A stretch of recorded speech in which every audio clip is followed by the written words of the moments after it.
through that, it's evolved into even bigger than that. We've done music videos, we've helped numerous people out, we've been to many different places. I know I'm not just speaking for myself, but as a creator here, I just want to thank you guys for hosting this space. Always ready to engage with the community and spread positive vibes.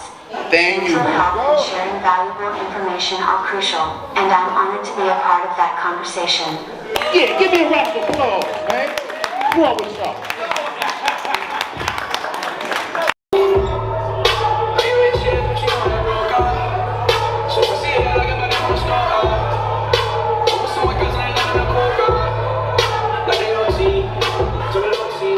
Positive in the community. We never, Breon and Leslie, I feel like God put us together, the three of us, because none of us at any point thought we need to make this about ourselves. We wanted to lift up Bill's fandom and the support that we have for the team and the community, because half the reason that we love the team so much is because they represent the community to the world. And we just wanted to just be all positive with it.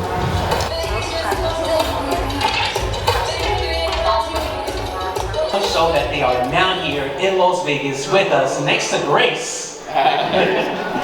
Give the stage over to NFT Energy Drink, guys. Give them a round of applause. We have a whole different outlook, whole different platform. We don't look as we got competitors.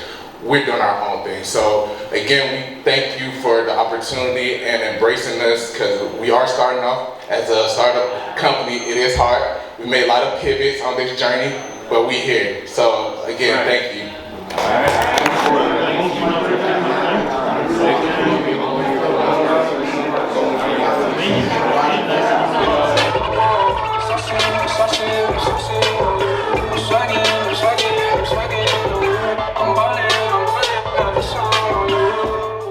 Life as a music artist and just somebody who's doing music before they did fashion, and then you transition into where you are now in fashion. Could you kind of talk to people about how that transition went and how that came about?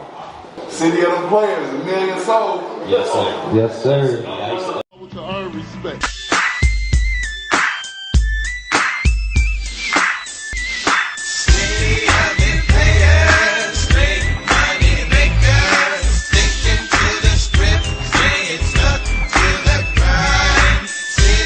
Music with her and Lou. Got a background with that, and we did it for a couple of years. It became a heat and air conditioning contract. Got into my creative scene.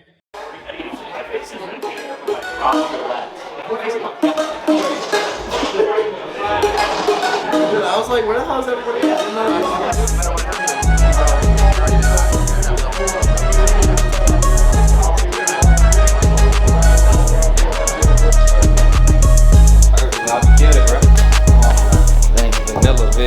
Right when I showed up to Exposure Academy, I honestly had no idea what was going to happen. I was not ready for any of it.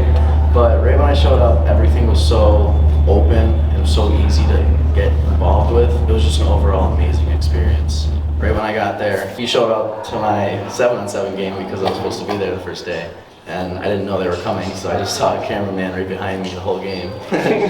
Wow, myself. Yeah. Exposure Academy, it's a beautiful thing because you start to realize we use these sports almost like a Trojan horse of sorts to get people in. But once we get them in, you could ask Rob, he went shopping, we got a chef to teach them how to go shopping, teach them how to cook the right things. We took them to the bank so they could learn about things that I don't even still know about.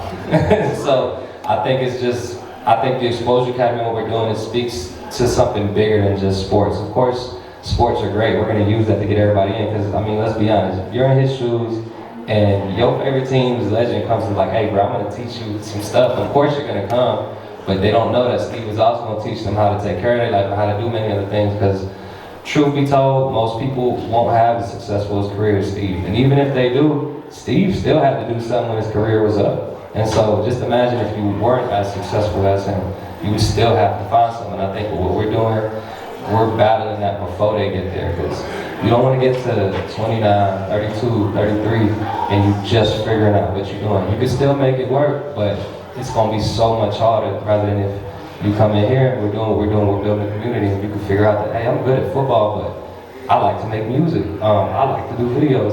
I can cook. Like, a lot of people don't even know these things until they get around these different platforms to expose what they're actually really good at. And so I think that's one thing I'm proud of what we do, you know. Absolutely. So our band is called Hella Mendocino, coming from Northern California, the Mendocino County. I'm originally not from the area, but the space we just adapted to our space. My brother, who we're going to bring in a little later today, is from Paris, France. A lot of community backing us, and we're kind of keeping that into our message. Giving back to the land, giving back to the people. Very mindful of what we're talking about when it comes to our music. Everything is in motion. Drum away with your heart remain open. Yes, indeed, keep it going. Yes, indeed, keep it growing. Rise life is now, float in the Dead Sea. A major peace breaking Cali to the Middle East. It's not too important or too serious. Answering my calls and delivering. Stamp that, sending peace with the wing team. Whole time yelling out global quality. Handle business, have fun, and then repeat. I need a hella Mendocino.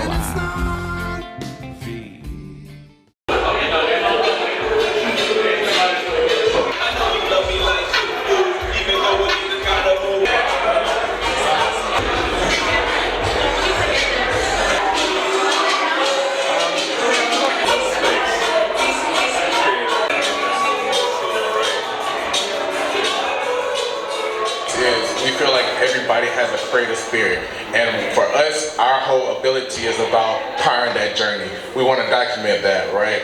So our pillars, right, is culture. So please stay tuned for that. The flyers behind you, the agenda is written on. 15 minutes is up, I will pull you off the floor. Okay guys, we're going to try to keep a really, really tight registering here. We have 100 people showing up to the venue. Okay, so this is going to work if we want it to work. And Donnie, thank these registered titles. I am a product of all the things that we're talking about, right? So I come from hustling and trying to figure out my life and joining the military and getting out of Atlanta, and it set me on a path. But that path for me made sure that I understood that making sure paths exist, right? So that people can see themselves out of where they are. Well, life has been life, and I've also been afforded some great opportunities.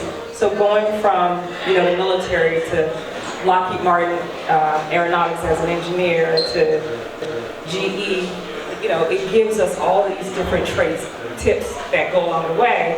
But then I transitioned from Lockheed Martin into education. And it was a personal decision for me because my son needed help, right? So that became that passion for kids that are dyslexic, like men, that need a role model. And I'm like, he's so smart, but he couldn't get it out, right? So it was all those things that had me now change my life to go into education so that I can help with transformation with technology, helping kids learn differentiated learning, all those things became important.